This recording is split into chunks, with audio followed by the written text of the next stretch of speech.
안녕하세요. 생생법률쇼 진행을 맡은 최승호입니다. 매주 금요일 생생법률쇼에서는 정치 이슈를 짚어보고 분석하는 시간 함께 하는데요. 오늘은 조대원 개혁신당 최고위원과 함께 합니다. 어서 오십시오. 예, 고맙습니다. 네, 최고위원님. 예. 날이 많이 좀 따뜻해졌거든요. 그래서 봄꽃이 좀 만연했는데 만개했습니다. 근데 이 날이 따뜻해져서 그런지 갑자기 산불 피해가 상당히 좀 많이 나고 있거든요.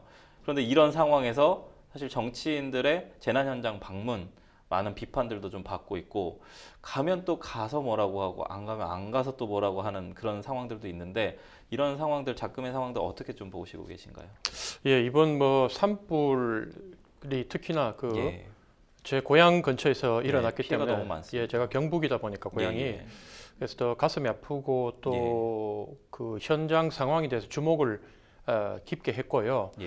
그런데 이제 앵커께서 말씀하신 것처럼 정치인의 현장 방문, 재난 현장 방문이 옳으냐 그러냐라고 뭐 여러 가지 논쟁이 많이 있지만 뭐 저는 기본적으로 정치인이 해야 할 바는 해야 된다. 그래서 정치인이 이 컨트롤 타워에 앉아서 이 모든 재난 상황을 점검하면서 이 통제를 하고 지휘를 하는 것도 참 중요하지만 특히나 가장 큰 지도자, 유명한 정치인이 현장에 가서 뭐 욕을 먹더라도 이 피해를 당하신 분들의 국민들의 손을 잡고 가슴을 어루만지고 함께 가슴으로 안아주는 모습은 상당히 중요하다고 생각합니다. 그리고 이번 산불을 보면서 또 하나 느낀 거는 이런 산불이 이제는 어떤 특정한 해의 특정한 사건이 아니라 이제 기후 변화가 오고 여러 가지 환경이 변하면서 이런 산불 같은 경우에는 거의 이제는 반복되는 태풍과 같이 반복되는 재난이 된 것 같은 느낌이 들기 때문에 이번을 계기로 교훈 삼아서 정말 정부에서 처음부터 끝까지 산불에 대한 재난 매뉴얼을 다시 짜고 대응책을 마련하는 게 참 중요하겠다. 이런 생각을 해보았습니다. 재난 매뉴얼을 좀 다시 정비를 하고 뭔가 대책이 좀 마련할 것 같다라는 말씀까지 해주셨습니다. 지금 이 방송은 유튜브를 통해서도 실시간으로 함께 방송되고 있으니까요. 많은 시청 부탁드리고요. 유튜브를 통한 소통의 창구도 활짝 열어두겠습니다. 방송 중 궁금하신 질문도 올려주시면 답도 해드릴 테니까요. 많은 참여 바라겠습니다. 여러분은 지금 생생법률쇼 함께하고 계십니다.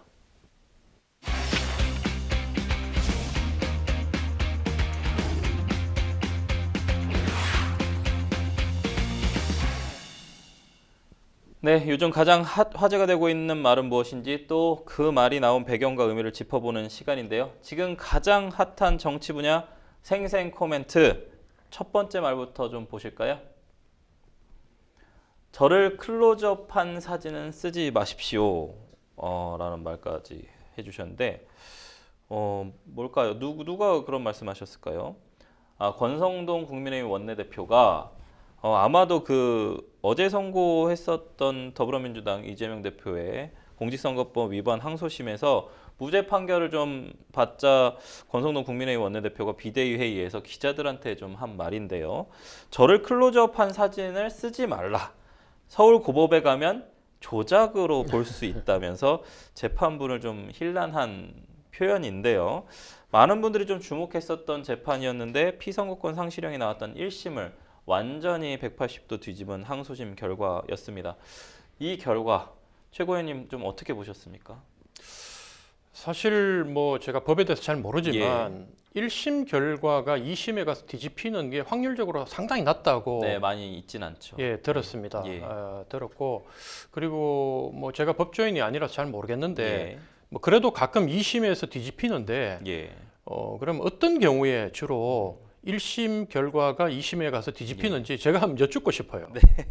지금 자막에도 나오고 있는데 1심 징역형 집행유예 선고 중에 1.7%만이 이렇게 무죄로, 심지어 이제 무죄로 바뀌는 경우가 1.7%만인데 좀 김문기 처장을 몰랐다는 부분에 대한 인식에 대한 발언은 좀 행위로 처벌할 수 없다라고 판결을 좀 내렸는데 이재명 대표의 주장을 인정한 것으로도 좀 보이고요. 백현동 국토부 협박 발언에 대해서도 압박감을 과장한 표현이지만 허위는 아니다라고 좀 이렇게 판단했거든요. 이 부분에 대해서는 어떻게 좀 최고위원님께서 어떻게 보시나요? 저는 1.7%만이 1심 판결이 2심에 가서 뒤바뀌는데 예. 그 1.7%의 그 정말 바늘구멍을 어떻게 예. 뚫어야 되느냐라고 예. 제가 개인 일반인으로서 한번 예. 그 고민을 해보니까 예. 그래서 뭐 전관 변호사를 써야 되는 건지 예. 뭐 돈을 많이 줘야 되는 건지 예. 뭐 이런 생각을 하면서 동시에 드는 의문점은 예. 왜 이렇게 바늘구멍을 유력 정치인들은 쉽게 일반인들보다 훨씬 확률이 높게 네. 통과를 하느냐 예. 이런 경우를 제가 봤어요. 이건 여야를 떠나서 이재명 대표만을 비판하기 위한 게 아니라 예. 과거에 뭐 홍준표 대구시장도 예. 저기 대법원 가서 결과가 바뀌었고 예. 그다음에 예전에 더 과거로 돌아가면 박지원 의원 같은 경우에도 결과가 바뀌고 이렇게 네. 하는데 그래서 이제 일반인들 같은 경우에는 권력자들한테 우리나라의 법의 잣대가 좀 다르게 적용되는 게 아닌가라는 네. 생각과 참 씁쓸한 마음을 갖고 있는데 네. 어제 같은 경우에도 사실은 저는 이 사건에 대해서 큰 관심을 안 가졌었고 예. 사실 뭐 저희 당도 아니었고 예. 제가 또 대선 캠프에서 예. 일하면서 지난 대선 때 핵심에서 일하면서 이 사건을 공격하고 방어하고 했던 위치가 아니었기 때문에 잘 예. 몰랐는데 예. 법률 방송에 나오면서 처음으로 제가 이제 쭉 예. 검토를 해봤어요. 예. 해보니까 딴 걸 떠나서 우리가 보통 법도 공동체의 다수의 인원들이 공동체 안정을 위해서 예. 합의하에 이런 거는 지키자고 예. 만든 거를 최소한의 규정을 이제 법으로 만드는 건데 예. 그러면 일반인들의 상식과 크게 벗어나지 않아야 되는 거 아닙니까? 예. 근데 어제 법원에서 판결한 내용을 제가 다시 한번 봤는데 예. 2021년 12월 29일 날 채널A에 나가서 예. 이재명 당시 그 후보가 어떤 말을 하냐면 예. 정확하게 워딩을 제가 그대로 적어왔는데 예. 국민의힘에서 4명 사진을 찍어가지고 마치 제가 네. 골프를 친 것처럼 사진을 공개했던데 네. 제가 확인을 해보니까 전체 우리 일행 단체 사진 중 일부를 떼내가지고 보여줬더군요. 예. 조작한 거죠. 저는 이 내용을 보면서 예. 이게 이제 김문기 처장 돌아가신 분이죠. 예. 그분과 이재명 대표가 과연 깊은 관계였는지 아니었는지 예. 사전에 알았는지 몰랐는지 예. 지금 뭐 사진 나오고 있는데 예. 10명을 좀 확대해서 저 4명만 남겼다. 이 부분은 조작한 거다라는 발언을 했는데 그 조작 발언이 과연 허위 사실 공표냐 아니냐 이 부분에 대한 부분인 것 같습니다. 그래서 저는 이 조작이라는 것도 제가 어떻게 예. 생각하냐면 예. 보통 우리가 어떤 사진을 이렇게 딱 전체가 있는데 일부분을 딱 찍어가지고 예. 그 내용이 일부분 찍은 게 전체의 원본 사진과 이렇게 내용 자체가 뒤바뀐다면 예. 그건 조작이라고 할 수 있다고 봐요. 예. 제가 예를 들면 제가 조작했습니까? 라고 예. 제가 조작범입니까? 라고 예. 얘기를 만약에 한다면 네. 제가 조작범이란 그거만 딱 따서 얘기하면 자기가 조작범이 되지만 예. 전체 사진에는 제가 조작범입니까? 라고 얘기하는 거는 내가 조작범이 아니라고 얘기하는 거 아닙니까? 예. 이런 건처럼 그 일부를 보여줬을 때 바라보는 사람이 현 상황에 대해서 이렇게 왜곡되게 정보를 입수하는 경우라면 조작이라고 볼 수 있지만 예. 어제의 사진 같은 경우에는 이걸 과연 조작이라고 해야 되는가? 예. 그러니까 이제 국민의힘 쪽에서는 얘기하는 게 앞으로 스피드 리밋, 그러니까 네. 과속 티켓이 날라와도 예. 그 저기 확대한 사진을 가지고 날라온 건 조작 사진이니까 어. 반응할 필요가 없다. 이렇게 네. 조롱하는 거 아닙니까? 네. 예. 그러니까 이게 확대를 한 클로즈업을 한 것을 조작이라고 인정한 것처럼 이제 판례를 해석하는 거잖아요. 그쵸? 그러니까 재판부에서 이 네. 내용을 조작이라고 이재명 대표가 주장했던 조작이라는 내용을 단어를, 예. 그걸 인정해 줬다는 게 네. 우리 사회 앞으로 여러 가지 혼란, 그러니까 국민들이 바라봤을 때의 상식에 벗어나는 거라고 네. 많은 국민들이 생각한 것 같고, 네. 그리고 아까 제가 이렇게 내용을 읽어드리면서 예. 중요한 거는 이런 내용이 이재명 대표가 얘기했던 거는 결국은 조작된 사진을 가지고 내가 골프를 안 쳤는데 네. 쳤다고 얘기하는 건 아니냐라는 주장을 했다고 저희는 받아들였거든요. 예. 이재명 대표의 주장을 보면 조작됐다는 그 말 한 단어로 결국은 앞의 내용을 전부 다 부정했는데 네. 그 부정한 내용도 아니라고. 네. 그러니까 이재명 대표가 우리는 국민들을 속이기 위해서 조작이라는 단어를 꺼내서 앞의 내용을 김문기 처장과의 관계를 전부 다 부인한 걸로 우리는 일반적인 상식으로 받아들였는데 네. 법원에서는 또 이거를 하나, 둘, 셋, 네 개로 다 찢어가지고 네. 결국은 거짓말한 건 아니다. 네. 골프를 직접 치지 않았다는 내용은 얘기하지 않았지 않느냐라고 예. 이재명 대표의 손을 들어주는 걸 보고 예. 국민들이 받아들일 때 양극단에 찢어진 사람들 빼고는 네. 일반적인 보통의 사람들이 봤을 때도 참 혼란스럽다는 생각이 들었습니다. 사실은 이제 뭐 핵심적인 부분은 방금 최고위원님 말씀해 주신 것처럼 그 돌아가신 김문기 전 처장과 이재명 대표가 서로 그렇죠. 친한가 혹은 예. 아니면 관계가 있는가, 예. 그 당시에 골프를 칠 정도로 뭔가 친분 관계가 있고 그렇죠. 같은 팀에서 또 골프를 칠 정도로. 예. 사람들과 업무를 함께 했는가. 예. 결국은 이제 이재명 대표가 그 도시개발을 하는 그 행위에 가담했는가가 핵심인 부분인 거지 않습니까? 그렇죠. 그 부분을 파악하는데 이재명 대표의 당시 TV에서 했던 발언은 그 사실을 받아들이는 유권자들, 국민들이 헷갈리도록 예. 국민들이 바라봤을 때 김문기란 분을 모르는데 조작된 사진으로 국민의힘에서 이재명 대표를 공격하는구나라고 잘못된 생각을 가지도록 만들었다는 거죠. 근데 네. 재판부에서 2심 재판부에서 그걸 갖다가 전부 다 뒤집으면서 아니라고 얘기를 하니 네. 국민들이 생각할 때 그 국민의 상식과는 네. 많이 다른 판결이었다는 생각이 드는 거죠. 네. 예. 이재명 대표가 하는 말들 하나하나에 사실은 조금 문제 제기를 하는, 조금 뭔가 이게 실언처럼 받아들이시는 분들도 국민의힘 쪽에는 상당히 많은 것 같습니다. 그래서 이번에 책자를 하나 내지 않았습니까? 국민의힘 쪽에서. 네, 망언록이라고 해서 이렇게 책자를 냈는데 예. 민주당 쪽에서는 그게 오히려 명언집이다라고 하는 내용들이 좀 어제 좀 보도가 되더라고요. 그래서 어떻게 잘 아시지는 못하시겠지만 이재명 대표에 대해서 좀 최고위원님께서는 좀 망언이 그래도 좀 많은 편이다, 다른 정치인들에 비해서, 혹은 아니면 적은 편이다, 이렇게 보시나요? 저는 뭐 정치권에 있다 보니까 그런 예. 말이 있더라고요. 정치인의 거짓말은 예. 거짓말이 아니다. 아, 정치인의 네. 거짓말은 하나의 정치 행위다. 아, 이런 얘기를 하는 걸 제가 들었어요. 네. 그래서 100%다 사실만 얘기하는 사람 같으면 예. 정치를 못한다. 이런 얘기까지 네. 들을 정도로, 왜냐하면 정치인들은 말을 평상시에 많이 하고 과거부터 했던 말들이 이렇게 축적되어 오기 때문에 예. 자신이 했던 말로 자기 발등을 찍는 경우에 어떻게든 네. 그 상황을 모면하고 빠져나가는 것도 능력이라는 투로 제가 네.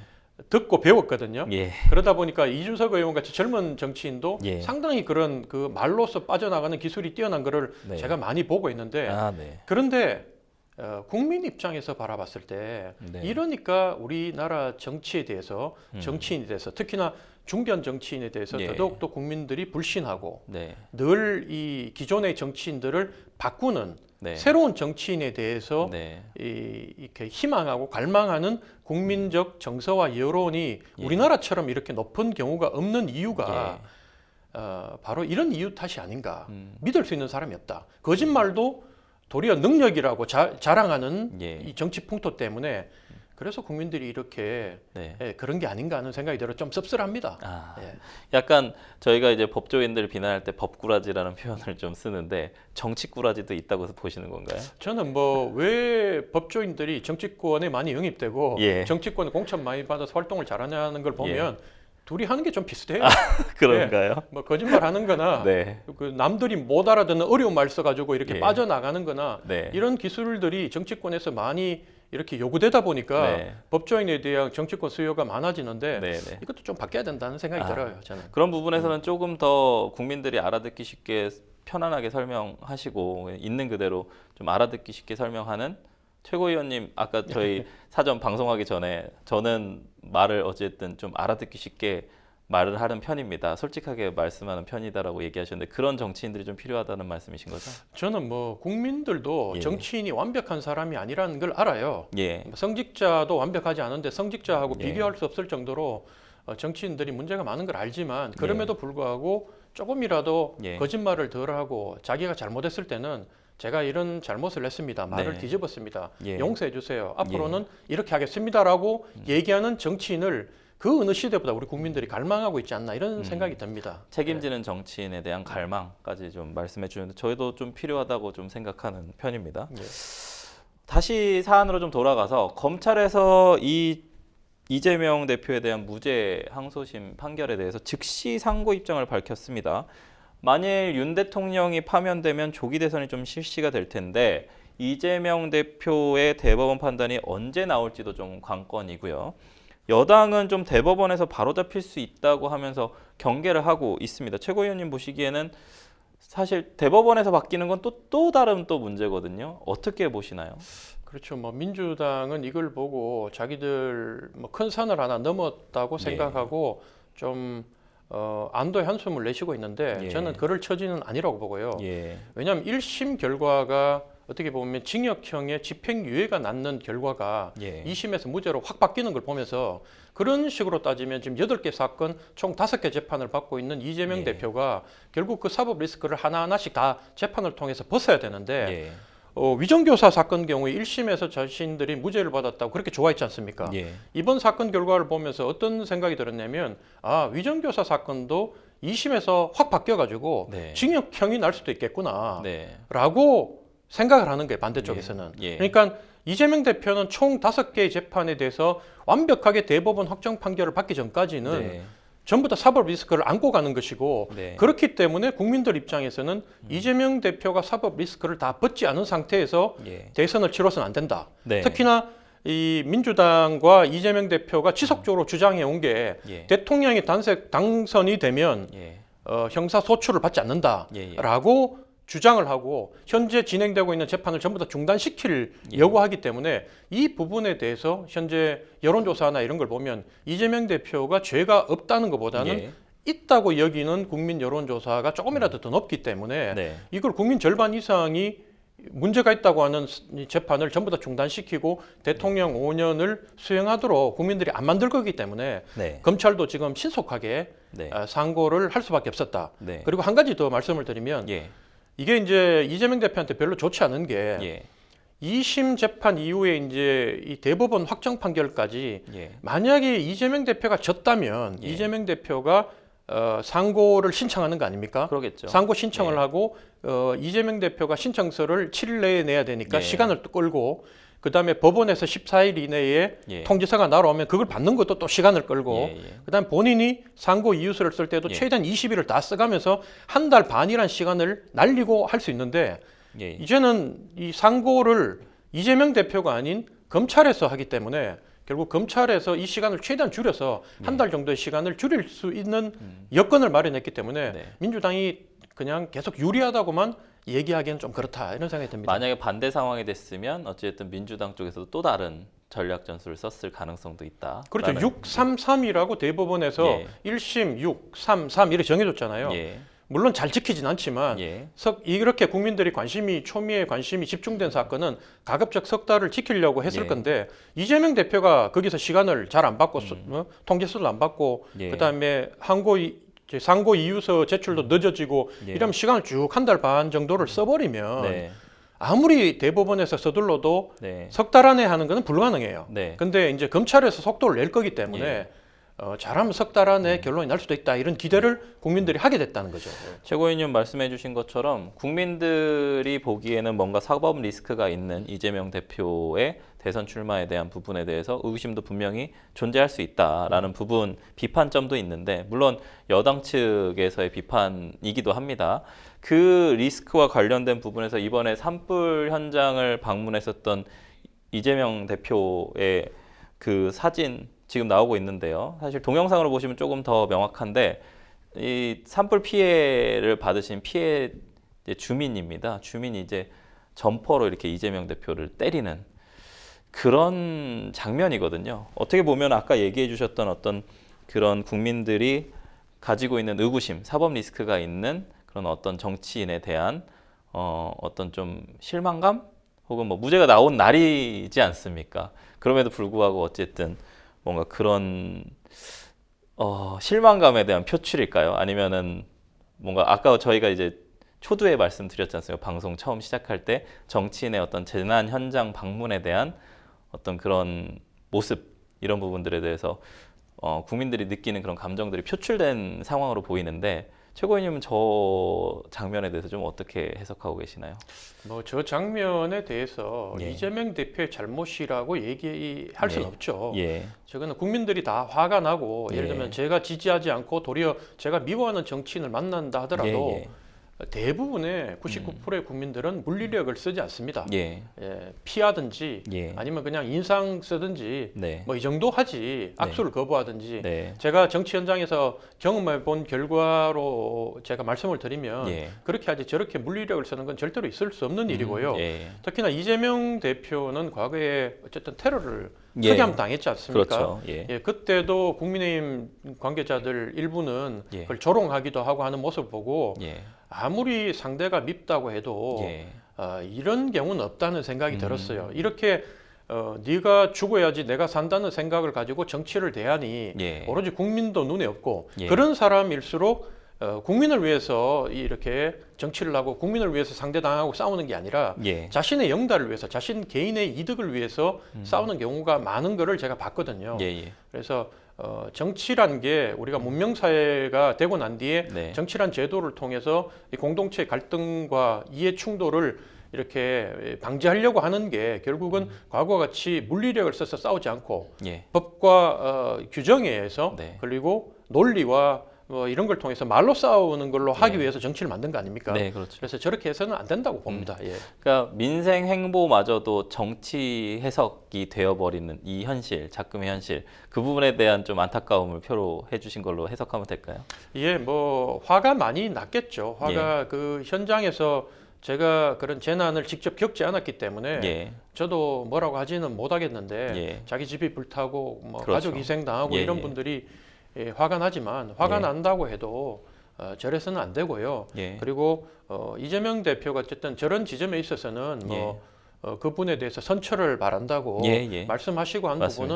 부분은 정치인으로서 큰 모습을 보여줬다. 네. 그렇게 생각하고 사법 당국에서도 예. 예. 뭐 죄가 분명히 있지만 예. 그 부분에 최대한 관대하게 처분해 주기를 저도 함께 네. 바라고 있습니다. 예. 네, 그렇군요. 얘기 들어보니까 그 노무현 전 대통령이 계란 나한테 던지고 욕을 하게 놔둬라라는 그 말씀이 좀 떠오르긴 합니다.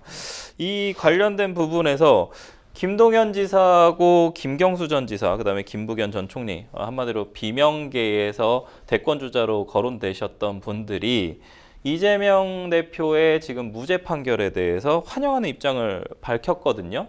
이 부분에 대해서 환영한다라는 표현이 비명계의 설 자리가 줄어드는 계기가 될 것인지 어떻게 좀 보시나요? 아니면 우선은 이렇게 얘기를 한다라는 아니 뭐 부분. 이분들 속내는 다를 거예요. 아, 네, 예. 분명히 속내는 다를 거고 예. 그리고 이분들은 또 이렇게 선택의 여지가 이거밖에 없어요. 예. 뭐 저도 늘 소수파에서 정치를 해봤지만 예. 속내는 저 사람이 빨리 미끄러져야지 나한테 기회가 온다고 생각하면서도 예. 앞에서는 힘센 사람한테 예. 특히나 뭐 이렇게 사법 리스크를 겪었고 예. 재판 결과가 이렇게 우리 당에 유리하게 났는데 당원 다수가 그 결과에 대해서 환영하고 있는데 예. 제가 상대 당하고 같은 마음을 갖고 이 부분에 대해서 얘기할 수는 없는 거고요. 예. 그러니까 김부겸 전 총리도 당원으로서 한 실험 들었다. 뭐 예. 이렇게 얘기하고 앞으로 해야 할 일이 많다 이렇게 말씀을 하니까 예. 이걸 대반 뭐 친명 핵심인지 모르겠지만 친명 예. 의원 박선원 의원이 전혀 의미 없는 이렇게 공개적으로 댓글을 써서 예. 해놨던데 그 예. 정도로 사실은 비명계에 대한 친명계의 그 갑질과 네. 정오가 크다는 거고 그렇게 갑질을 당하고 미움을 받으면 예. 사람이 속으로 아무리 뭐 이 마음이 넓은 사람이라 하더라도 네. 그런 상대에 대해서 좋은 마음을 가질 리가 없죠. 네. 하지만 현재는 김동연 지사도 그렇고 김부겸 전 총리도 그렇고 예. 이재명 만약에 대표가 사법 리스크로 낙마를 하게 되면 본인들한테 기회가 오는 뭐 일단 1, 2, 3순위 안에 들어가는 분들이거든요. 예. 그러니까 이런 분들은 또 봤을 때 만약에 그런 상황이 왔다고 하더라도 네. 이재명 대표가 저 사람은 절대로 안 돼. 저 사람을 도와주세요라고 손들어주는 사람이 당내 경선에서 이길 확률이 높다 보니까 예. 지금은 정치적으로 판단을 하고 전략적으로 이렇게 속내를 감추고 네. 이재명 대표한테 듣기 좋은 말로 네. 당원들 앞에 호소를 하고 있는 게 아닌가 이런 판단이 듭니다. 지금 추대론도 나오고 있거든요. 누구 추대론요? 이재명 대표 경선 안 거치고. 뭐 개혁신당입니까? 개혁신당 찬반 투표가 추대했는데 아, 네. 예, 그 뭐 국민들이 바라봤을 때는 참 네. 넌센스죠. 네. 넌센스고 네. 예, 뭐 아무리 이재명 대표가 압도적으로 앞선다 하더라도 예.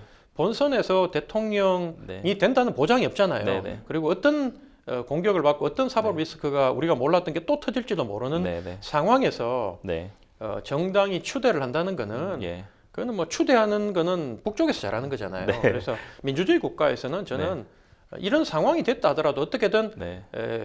자기보다 약한 사람들이 네. 많이 출마할 수 있도록 룰을 유리하도록 만들어주고 네네. 거기서 경선을 통해서 아름답게 이기는 게 네. 본선 경쟁력을 네. 높이는 길이다 이렇게 봅니다. 아, 최고위원님 말씀해 주시는 것처럼 정치 구단신 또 박지원 의원은 추대론 나오자마자 추대하면 안 된다. 경선 거쳐서 뭔가 인기를 또 올려야 되고 그런 말씀으로 또 잠재우시고 하더라고요. 그래서 민주당도 어떻게 될지 좀 지켜보도록 하겠습니다. 저희는 첫 번째 생생 코멘트 마무리하고요. 두 번째 생생 코멘트 넘어가 보도록 하겠습니다. 두 번째 생생 코멘트 보실까요? 한덕수 대행 마은혁 임명하고 재난 극복 힘 모으자. 한덕수 총리가 이제 탄핵에서 기각되면서 탄핵 심판에서 복귀했지만 여전히 마은혁 헌법재판관 임명을 좀 미루고 있습니다. 박찬대 더불어민주당 원내대표가 한 얘기인데요. 이번 재난을 계기로 서로 합심하자는 뜻에서 한 말이 아닐까 싶습니다. 이번 주 월요일 한덕수 총리 탄핵 심판이 기각되면서 87일 만에 직무에 복귀를 했습니다. 복귀하자마자 사상 최악의 산불을 잡기 위해서 산불 대응에 총력을 기울이고 있습니다. 한 총리 복귀에 대해서 최고위원님 어떻게 보십니까? 예, 저는 뭐 예상을 했었고요. 예. 총리를 탄핵까지 하기에는 예. 좀 무리수였다 이런 생각이 네. 들었습니다. 네. 들었고 그리고 한 총리가 복귀하고 난 이후에 정쟁과는 거리를 두고 예. 그냥 국정 총리로서 책임 총리의 역할을 다하면서 안정감을 주려는 모습은 뭐 지금 현재 국민의힘과 또 윤석열 정권으로 바라봤을 때는 예. 가장 최선의 길을 가고 있는 것 같고 예. 다만 이제 마은혁 재판관 임명 부분은 예. 민주당이 계속 압박을 가하겠지만 예. 한덕수 총리는 최대한 이 부분에 대해서 법이 허용하는 예. 이게 이제 위헌이라고 예. 판단이 됐지만 예. 그 법의 법망의 허점이 있잖아요. 예. 언제까지 임명하라는 게 없다 예. 보니까 예. 최대한 시간을 끌면서 아웃복싱을 하지 않을까 이런 예상을 해봅니다. 사실상 어떤 헌법재판소 결정 중에 이제 헌법 불합치라는 부분이 있지 않습니까? 입법권을 가지고 있는 입법부에게 그 책임을 전가하는 형태의 결정이라고 볼 수 있는데 이 탄핵 심판 관련된 기각을 내리고 또 이제 권한대행으로서 임명을 안 하는 것은 위헌 위법이다라고 얘기는 했지만 방금 얘기해 주신 것처럼 언제까지 임명하라는 얘기가 없고 사실상 입법부가 결정해야 되는 거 아니냐라는 혹은 대통령이 해야 되는 거 아니냐 이런 쪽으로 조금 남겨놨단 말이에요. 근데 제가 이제 사실 궁금한 점은 정치적 화법 말고 진짜 국민들 궁금해하는 거 하나 좀 여쭤보고 싶습니다. 그럼 임명을 안 하겠다는 겁니까? 이게 마은혁 재판관은 그럼 다른 재판관으로 바꾸겠다는 겁니까? 저는 사실 그게 좀 궁금합니다. 예, 뭐 제가 그 한덕수 총리나 국민의힘의 그 핵심들의 마음을 다 읽고 있진 않지만 제가 이제 국민의힘 쪽에 만약에 전략가라고 한다면 저는 그렇게 할 것 같아요. 절대로 지금 현재 8인 체제 하에서는 마은혁 재판관을 임명하지 않겠다. 그래서 만약에 국회에서 또 탄핵을 시도한다면 탄핵을 당하는 한이 있더라도 마은혁 재판관을 임명해서는 안 된다. 왜냐하면 현재 이제 들리는 정보에 의하면 어제부터 이제 들리기 시작하는 게 헌재가 이렇게 결정을 내리지 못하고 결국 4월로 이렇게 미뤄지게 된 상황이 결국 그 의견들이 헌법재판관들의 의견이 스플릿됐다, 나눠졌다는 거예요. 이게 뭐 그냥 나눠졌다 하더라도 발표를 하면 되는데 아주 애매하게 나눠졌다는 거예요. 예를 들면 5명은 인용을 하려고 하는데 한 명이 엄청나게 큰 중요한 상황이다. 그게 이제 만약에 마은혁 재판관이 들어온다면 결과가 뒤바뀌는 상황이 되어 있다 보니까 그리고 참 서글픈 현실이지만 법관들도 법에 의해서 판단하는 게 아니라 자신이 속한 진영에 의해서 판단한다는 거. 이번에 한덕수 총리 때도 결국은 5대 2대 1 결론이 나는 걸 봤지 않습니까? 그래서 가장 강력하게 그 인용을 주장했던 게 결국은 이제 가장 강력하게 얘기했던 게 더불어민주당이 추천했던 정계선 예. 재판관이었고 예. 결국 대통령과 그다음에 국민의힘에 추천한 분들은 예. 결국 거기에 대해서 이제 각하를 했었고 예. 뭐 이런 내용을 보다 보니까 예. 결국 이제 국민들이 바라보고 또 양쪽 극단에 있는 정당들이 바라봤을 때는 예. 마은혁이라는 분은 뭐 예. 내용을 보지도 않고 예. 무조건 탄핵 인용에 찬성할 거라고 예. 생각을 하고 있기 때문에 실제로도 그렇게 네. 될 거라고 저도 생각하거든요. 그러다 보니까 이분에 대해서는 뭐 절대로 임명을 해서는 안 된다고 보죠. 그래서 한 가지 이제 생각하는 거는 예. 저는 마은혁을 어떻게 임명을 하냐면 예. 4월 18일이 지나고 나서 예, 이 문영배 이미선 재판관이 예. 퇴임한 이후에 예. 공석이 생기면 예. 그때는 어차피 아, 민주당 몫이 비었으니까 예. 이 몫으로 넣어서 해도 판이 결과가 안 뒤집히니까 그렇게 하지 않을까 이런 예상을 해봅니다. 근데 또 이제 문영배 이미선 재판관이 연장된다라는 또 얘기도 있단 말이에요. 예, 그거는 이제 민주당 입장에서는 네, 임기가. 그렇게 하려고 하겠죠. 예. 왜냐하면 저도 제가 뭐 법조인이 아니라서 예. 몰랐는데 예. 6개월 동안은 만약에 헌법재판소에서 인원이 부족한데 중요한 사건이 있으면 6개월 정도는 예. 할 수 있다고 예, 예. 지금 더불어민주당이 법을 만들려고 하는지 안 그러면 원래 네. 법이 있는지 네. 모르겠지만 예. 그렇게 민주당 쪽에서도 반드시 대응을 하겠죠. 예. 결론적으로 어쨌든 마은혁 재판관을 임명은 하는데 예. 그 임명 시점에 대한 어떤 생각이 다르다 이렇게 받아들이면 될까요? 예, 언젠가는 임명은 할 거라고 저는 그러니까 봅니다. 뭐 재판관을 예. 변경하거나 이렇지는 않을 예, 거라는 예, 말씀이시죠. 예. 예. 이런 상황에서 사실은 박찬대 원내대표하고 한덕수 대행에게 원내대표가 한덕수 대행의 마은혁 재판관 임명을 좀 촉구를 하고 있고 우원식 국회의장 역시 이제 더 이상 참을 수 없다. 역시 임명하지 않는 것은 명백한 위헌이다라고 좀 얘기를 했는데요. 조국 혁신당이 이런 상황에서 이번 주까지 마은혁 헌법재판관 후보자를 임명하지 않으면 한덕수 대통령 권한대행에 대한 탄핵소추안을 다시 발의하겠다라고 했습니다. 이 부분에 대해서는 아까 말씀해주신 거로 좀 가름해도 될까요? 그러니까 예. 탄핵 다시 하더라도 탄핵 당하더라도 어쨌든 임명은 하진 않을 것이다. 한덕수 총리는 그럴 겁니다. 예, 예. 18일이 넘어가야 예, 예.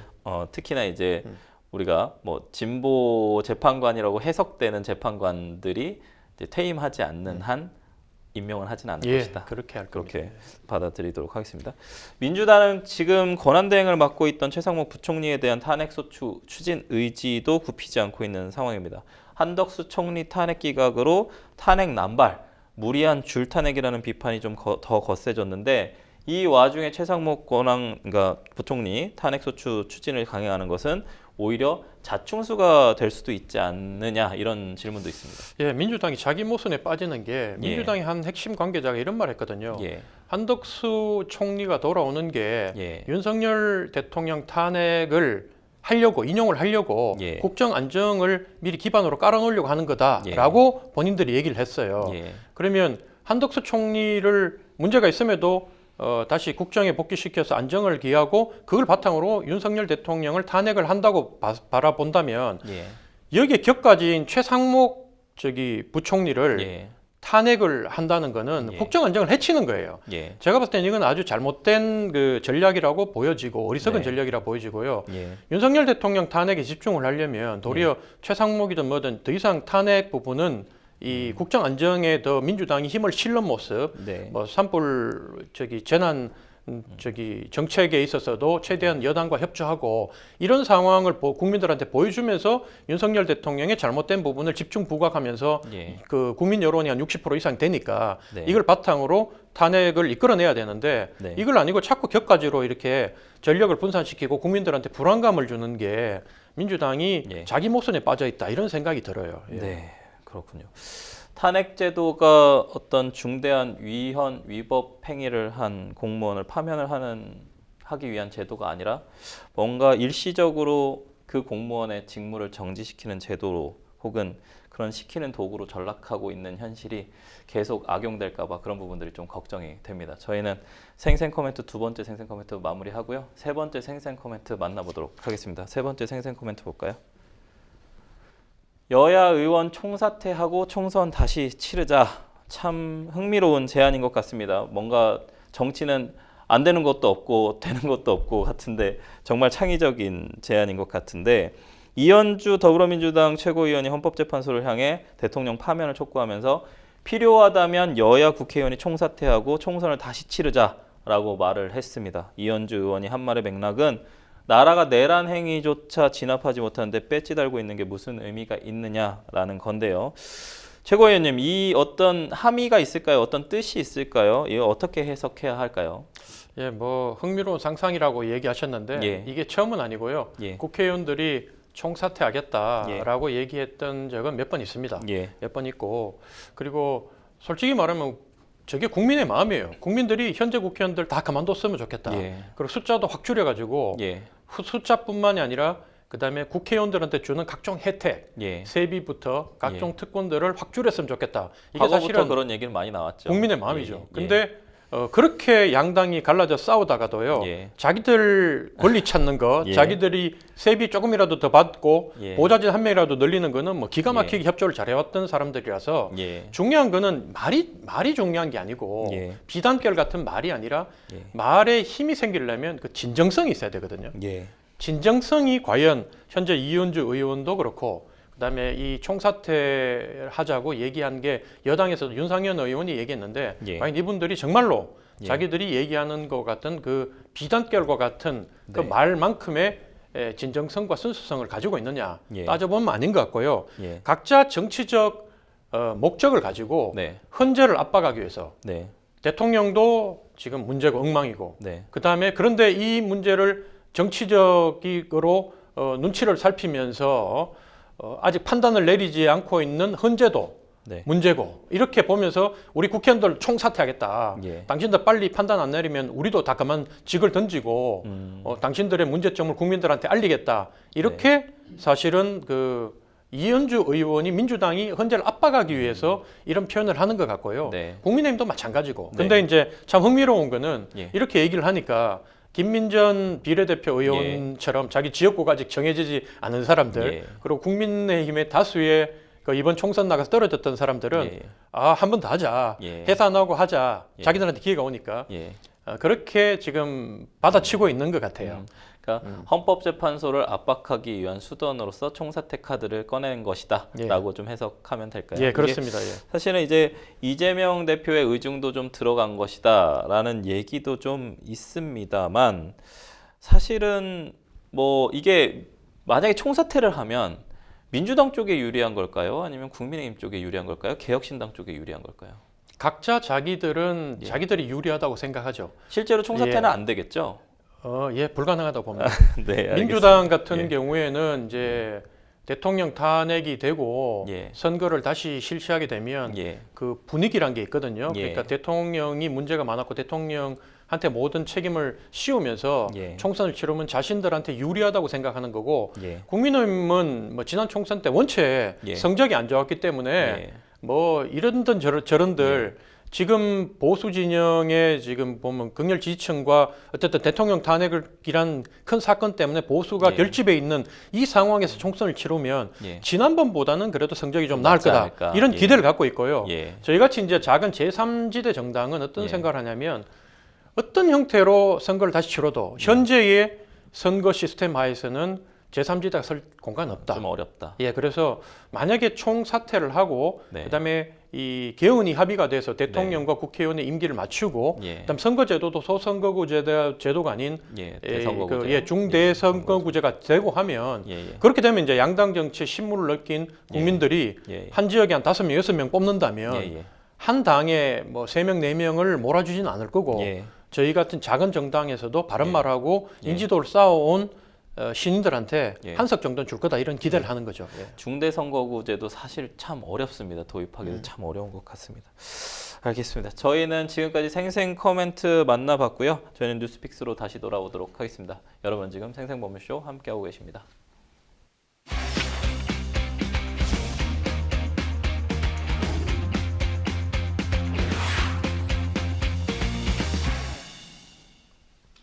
네, 분야별 가장 핫한 소식을 집중 분석해보는 시간 뉴스픽스 시작합니다. 오늘 만나볼 주제는 결국 달력 넘기는 윤 대통령 탄핵 심판 선고입니다. 달력을 넘긴다라는 표현은 이제 3월에서 4월로 넘어갈 수도 있다라는 표현인 것 같고요. 최고위원님, 이제 여권 내에서도 윤 대통령 탄핵 심판 선고를 좀 빨리 내야 한다는 목소리가 나오고 있습니다. 오늘이 사실은 좀 유력했는데 어제 일반 사건 선고도 좀 있었고요. 사실상 다음 달로 선고일이 좀 넘어갈 것으로 보입니다. 최고위원님은 왜 이렇게 좀 늦어지신다고 좀 보십니까? 예, 제가 뭐 2주 전에 여기 방송 왔을 때도 예. 그 앵커 변호사님하고 예. 말씀드리기를 아마 4월 달 갈 수도 있다라고 말씀했을 맞습니다. 예. 때 그 말을 잘 안 믿더라고요. 잘 안 네. 믿으시는데 네. 제가 그냥 혼자의 생각으로 얘기한 게 아니라 예. 지금 헌재 쪽에서 원래는 네. 철통 보완을 하고 있다라고 얘기를 하고 있지만 표면적으로만 그렇고 실제로 얘기는 계속 나오고 있어요. 그렇죠. 양쪽으로 지금 정보가 예. 많이 새고 있다는 게 예. 그만큼 진영 싸움이 팽팽하다 보니까 네. 뭐 민주당은 압도적으로 민주당이 앞서고 있다라고 얘기하고 네. 심지어 뭐 국민의힘 같은 당도 예. 여론조사를 진짜로 해보면 예. 탄핵 기각 각하의 여론이 더 높다고 주장할 정도로 네. 팽팽하게 맞서고 있다 보니까 이런 예. 결과가 나는 거거든요. 예. 그래서 헌법재판관들도 본인들이 평결을 통해서 예. 평결을 통해서 이미 어느 정도 얘기를 듣고 이 결론으로 좀 접근을 해 가고 있다면 예. 이게 낫겠지만 지금 저희가 입수하고 있는 첩보에 의하면 네. 전혀 그렇지 못하다. 네. 제가 말씀드린 것처럼 적어도 3명의 이 헌법재판관들은 뭐 예. 강력하게 예. 대통령 탄핵에 대한 기각이나 각하에 대한 얘기를 하고 있는 것 같고 예. 도리어 5명 결집돼 있는 쪽에서 약해지는 상황이라고 듣고 있기 때문에 예. 이게 쉽게 결론이 못 나는 거다. 그래서 심지어 저 같은 경우에는 18일이 넘어갈 수도 있다라고 네. 얘기하는 게 네네. 그런 이유 탓입니다. 네. 재판관들이 만약에 의견이 일치가 됐다면 결론은 좀 쉽게 났을 텐데 안 나는 것만 보더라도 우선은 의견이 이렇게 일치하지는 않는 것 같습니다. 불일치하는 것 같고 그 불일치하는 것이 사실은 사실관계에 대한 인정 여부, 그러니까 사실관계를 어떻게 바라보느냐 평가 여부가 각 재판관들마다 다르다라는 거지 않습니까? 이게 법리적인 부분보다 사실관계를 어떻게 바라보냐 그 부분이 사실은 지금 결정이 안 되고 있는 것 같습니다. 아니 제가 예전에 뭐 우리 싸움할 때만 안 되면 법대로 해 이러고 했는데 나이를 먹고 정치를 좀 하다 보니까 예. 법대로 다 한다고 해서 내가 당연히 상식의 잣대로는 내가 유리한 상황인데도 법대로 한다고 이기는 건 아니구나. 네. 법은 또 다른 뭐 whole different 게임이구나. 예. 이런 생각을 많이 하게 되는 게 예. 그게 사실은 이 많이 배우지 못하고 많이 가지지 못하고 권력과 돈이 없는 사람한테는 예. 참 그 억울한 거 원통한 그렇죠. 상황이에요. 예. 법은 만인 앞에 평등해야 된다고 하는데 예. 아무리 저 정치인들이 그리고 예. 법관들이 야 법대로 평등하게 했어라고 얘기하지만 받아들이는 다수의 공동체 구성원들이 그걸 인정을 하지 못하는 상황들이 계속 펼쳐지다 보니까 이렇게 되는데 네. 저는 그렇게 생각합니다. 법이 특히나 또 이번 상황 같은 경우에는 해석의 공간, 예. 그러니까 재판관들이 본인들이 평생 살아오고 본인들이 예. 가져온 가치관, 종교, 심지어 예. 지역, 예. 그다음에 이런 학교 이런 데 대한 모든 본인들의 경험들이 여기에 녹아서 예. 판단을 하다 보니까 네. 그리고 가장 결정적인 거는 박근혜 대통령 때나 노무현 대통령 때는 여론이 그래도 한쪽으로 확 쏠려 있었어요. 예. 그래서 본인의 생각이 좀 있었다 하더라도 예. 본인의 생각을 평의를 통해서 예. 조금씩 누그러뜨리면서 결국 전체를 생각하면서 대세를 따라갔던 게 있었다면 예. 지금 같은 경우에는 이렇게 첨예하게 갈린 상황에서는 예. 대세란 것도 없고 예. 그리고 상대의 의견에 따라가 버렸을 때는 본인이 나중에 결과가 났을 때 뒷감당이 안 되는 거예요. 그러니까 재판관들의 독립된 의견들을 보호하다 보니까 어떤 독립된 의견들이 다 이렇게 파편화돼서 나눠질 수도 있을 것 같고요. 오히려 하나로 모아라, 중지를 모아라 이렇게 하는 것도 재판관의 어떤 독립성을 침해하는 것 같기도 하고요. 지금 사실은 좀 어려울 것 같은데 문영배 권한대행하고 이미선 재판관 퇴임일이 4월 18일입니다. 아까 말씀해 주신 것처럼. 근데 만약에 두 재판관 퇴임하면은 심리정족수 7인에 못 미치는 6인 체제가 된다. 그래서 4일이나 4월 4일, 4월 11일 금요일이 좀 유력하지 않냐. 어떻게 보시나요, 최고위원님? 뭐 그거는 현재의 그 일반적인 상식으로 보면 예. 두 날짜 중에 한 날짜에 반드시 해야 되죠. 예. 근데 그동안 하도 상식을 벗어나는 일들이 많이 벌어졌기 때문에 네. 뭐 윤 대통령이 계엄을 선포한 것부터 시작해서 상식적이지 못한 내용들이 많이 발생했기 때문에 또 어떤 일이 벌어질지는 저는 잘 모르겠고요. 근데 두 재판관이 사실은 심리에 그다음에 이 재판에 다 참여를 하지 않았습니까? 근데 두 재판관이 결론을 안 내리고 떠난다는 것도 사실은 좀 책임감에 대한 부분도 있지 않습니까? 뭐 그렇게 따지면 그 두 날짜에 현재 갈라진 대로 이 스플릿됐다면 스플릿된 의견을 가지고 그냥 발표를 해버리면 돼요. 선고는 하겠죠. 근데 이제 문제는 그렇게 발표했을 때 이게 공동체의 안정에 도움이 되느냐, 아니면 이걸 좀 더 미루어 가지고 하는 게 안정에 도움이 되느냐라고 따져봤을 때 보수 진영에서 절대로 용납 못하는 마지노선은 이재명 대표의 사법 리스크가 완전히 벗어나기 전에는 그게 해소되기 전까지는 인정을 못하겠다는 거거든요. 그러니까 그 부분이 계속 이렇게 있는 한은 차라리 이게 4월 18일이 넘어가서 다시 하는 한이 있더라도 이게 4월 18일 전에 결정이 돼버리고 그다음에 이재명 대표의 사법 리스크는 계속 안고 가서 대선 직전에 만약에 대법원 판결이 바뀌어가지고 혼란이 오는 것보다 낫다고 판단할 수도 있다. 정치적으로는 그렇습니다. 그래서 뭐 지금 말씀해주신 것처럼 이재명 대표의 지금 공직선거 2심 결과 무죄 판결 나온 부분이 탄핵 심판에도 좀 영향이 있고 이것까지 전부 다 고려하고 있는 게 헌법재판관들의 태도지 않을까라는 얘기를 살짝 뭐 비춰주셨는데 여당 내에서는 좀 과거 박근혜 전 대통령 탄핵에 대해서 탄핵감도 아닌데 헌재가 촛불 시위 여론에 등 떠밀려서 했다. 다소 억울해하는 분위기가 있었습니다. 헌법재판관들이 정치적이다, 여론에 민감하다 이런 인식에 대해서 좀 어떤 얘기들이 있는데 사실 저는 이제 법조인으로서 상당히 좀 안타까운 부분이 사법부를 향한 불신 이게 사실 올라가고 있는 거는 저도 체감을 합니다. 왜냐하면 이게 정치가 사법부를 또 이용하는 건지 뭐 정치의 사법화 혹은 아니면 사법의 정치화 지금 헌재를 보면서 느끼는 부분들인데 사실은 저는 좀 법관의 독립성을 침해하는 사법부의 독립성을 침해하는 이런 지금 작금의 사태가 사실 좀 우려되고 걱정되는 부분이 있거든요. 최고위원님께서는 이 정치의 사법화, 사법의 정치화가 실제로 지금 이루어지고 있다고 생각을 하시나요? 사실 이거는 뭐 국민 타닥이 앞서서 또 정치권 타닥이 앞서서 법조인들 스스로의 문제도 크다. 저는 그렇게 봅니다.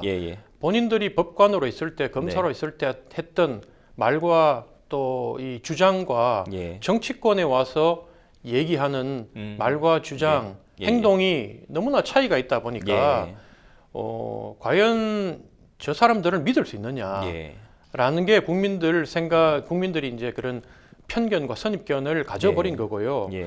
박근혜 대통령 탄핵에 대해서는 뭐 진보 진영은 그 결과 이미 났는데 그걸 아직도 극렬 태극기 부대에서 이렇게 문제 삼으면서 계속 정쟁의 도구로 삼는다라고 얘기를 하지만 실제로 영남 쪽에 가보면 당시에 뭐 저 같은 경우에도 이게 지은 죄보다 너무 형량이 과했다는 처벌이 과했다는 생각은 늘 가지고 있었거든요.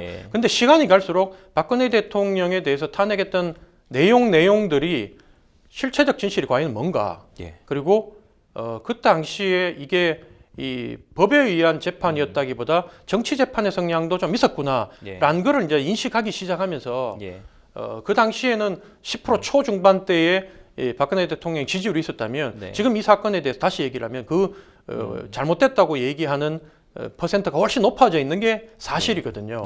그래서 지금 특히나 또 지금 탄핵이 이루어지는 과정들을 보면 내란죄를 항목을 넣었다 뺐다 하고 자기들끼리 싸우고 하는 모습을 보고 박근혜 대통령 때 탄핵했던 부분도 결국은 재판 그 판결이 불신받고 있는 상황이 되고 있다. 그 영향이 가고 있다는 생각이 듭니다.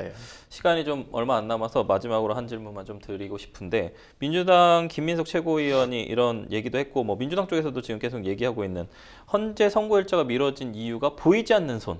아담 스미스의 보이지 않는 손이까지 나왔습니다. 보이지 않는 손에 대해서 좀 어떻게 생각하세요? 그건 양당에서 공의하는 소리입니다. 그럼 보이지 않는 손에 대해서는 좀 국민의힘도 자기들이 불리한 판결이 나면 위에 뭔가 아주 고위층에서 움직이고 있다라고 얘기를 하고 있거든요. 알겠습니다. 뭔가 보이지 않는 손이 작동을 하는 게 아닌지 의문이 드는 상황이라고 양당도 다 생각하고 있다. 그 말씀까지 해주셨습니다. 생생법률쇼 어느새 마칠 시간입니다. 오늘 함께해 주신 조대현 개혁신당 최고위원 고맙습니다. 고맙습니다. 방송이 끝나더라도 상담 접수는 계속되니까요. 변호사들에게 무료 법률 상담 받고 싶은 분들은 02-557-8295번으로 연락 주시면 감사하겠습니다. 생생법률쇼 오늘 이만 인사드리도록 하겠습니다. 시청해주신 시청자 여러분 감사합니다.